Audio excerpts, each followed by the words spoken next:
Hai, Assalamualaikum warahmatullahi wabarakatuh. Balik lagi di channel Bunda Kirania Daily.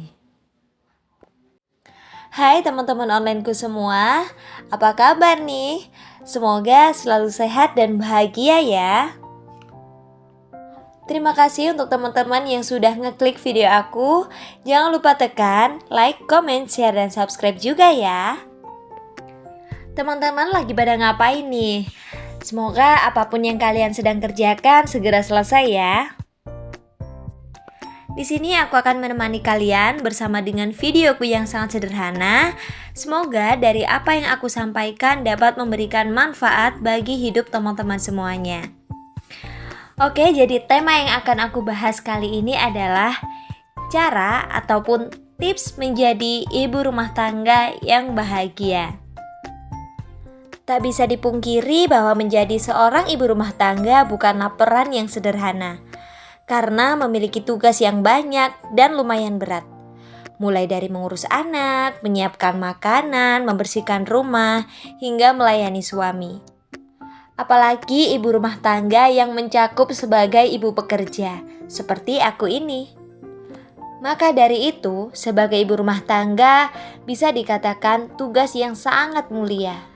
Karena selalu berkorban bagi orang-orang di sekelilingnya agar bisa beraktivitas dengan baik dan lancar.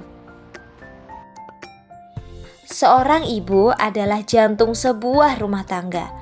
Apabila ibu merasa bahagia, tentu saja anak dan suami akan merasa bahagia.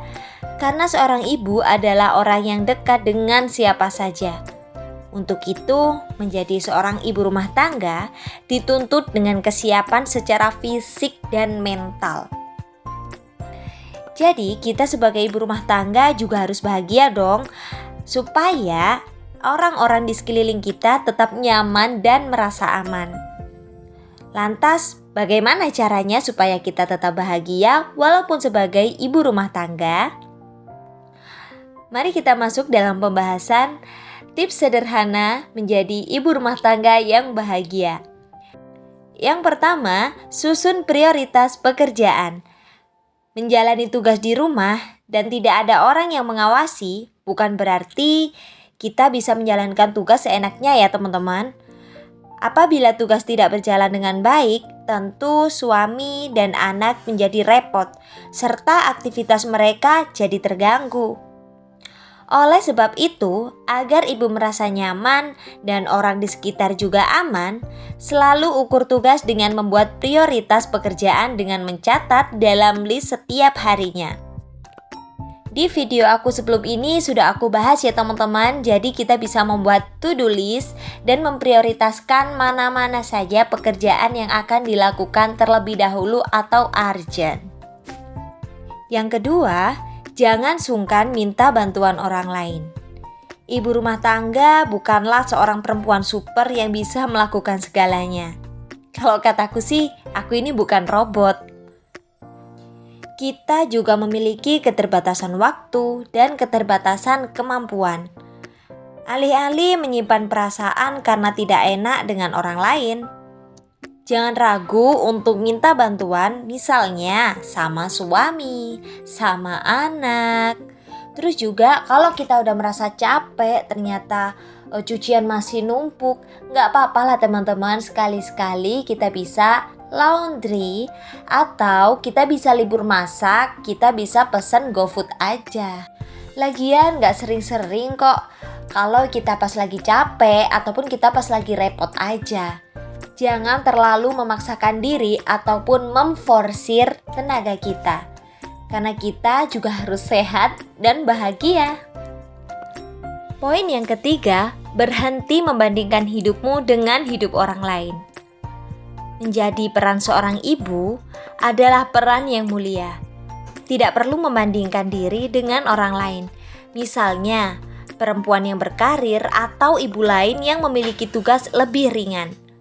Sebaiknya kita jalankan saja tugas kita dengan baik dan semaksimal mungkin.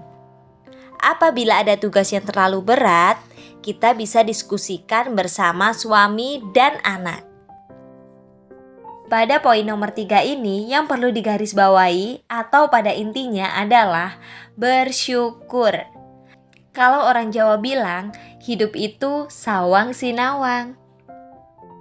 Jadi, nikmat yang ada pada orang lain belum tentu seperti apa yang kita lihat, begitupun sebaliknya. Terkadang, kehidupan kita ini bisa jadi kehidupan yang diimpikan oleh orang lain. Meskipun terkadang melelahkan dan muncul emosi berlebih, namun coba kita pikir sejenak bahwa semua lelahnya seorang ibu rumah tangga adalah demi keluarga yang kita cintai. Apabila kita bersyukur atas apa yang kita miliki dan ikhlas atas apa yang kita kerjakan, tentu kita akan bahagia karena bisa menerima segalanya.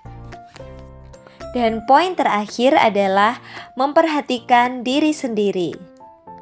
Meskipun seorang ibu rumah tangga adalah sosok yang selalu memperhatikan orang lain, yaitu memperhatikan anak dan suami, namun kita juga harus memperhatikan diri sendiri. Misalnya mengambil istirahat siang, beribadah, berolahraga, atau mengurusi penampilan diri sendiri. Dengan memperhatikan diri sendiri melalui kegiatan yang kita sukai, membuat kita sebagai ibu rumah tangga tidak bosan menjalani rutinitas. Kalau bahasa gaulnya sih me time.